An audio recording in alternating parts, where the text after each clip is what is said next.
Ink Exchange in particular was very hard for me to write emotionally. There were times I simply didn't want to keep writing it.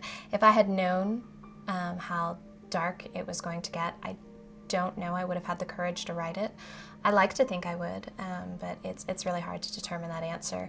I'm a rape survivor, and my character is a survivor. That part comes from my own emotions. Our experiences were nothing alike, but I had to tap that emotion to make it realistic, because I believe that characters should have realism. And so I had to tap that, and it deals, there's a sort of addiction metaphor, and I had to tap some things emotionally that aren't areas I like to visit. I like to fold those things into a nice little box and tuck them away. And I had to think about some things that I hadn't thought about in a long time, and things that I generally only allow myself to think about in nightmares or on special occasions.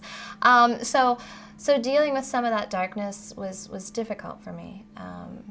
But again, I believe it was the right thing for the text, and I believe that it's the right thing for my teen readers, and for my adult readers. I've had people come up to me at tour events for Ink Exchange and hug me and cry and say thank you, that they were survivors, and they felt very touched by reading the book, and it was a very big honor to me that I could touch these people's lives. I mean, if no one read my book, but for those people that came up and said thank you, I felt that. I've been there, and it's really nice to know that at the end, no matter how dark it gets, no matter how deep the swamp gets, sometimes you really can get to the other side.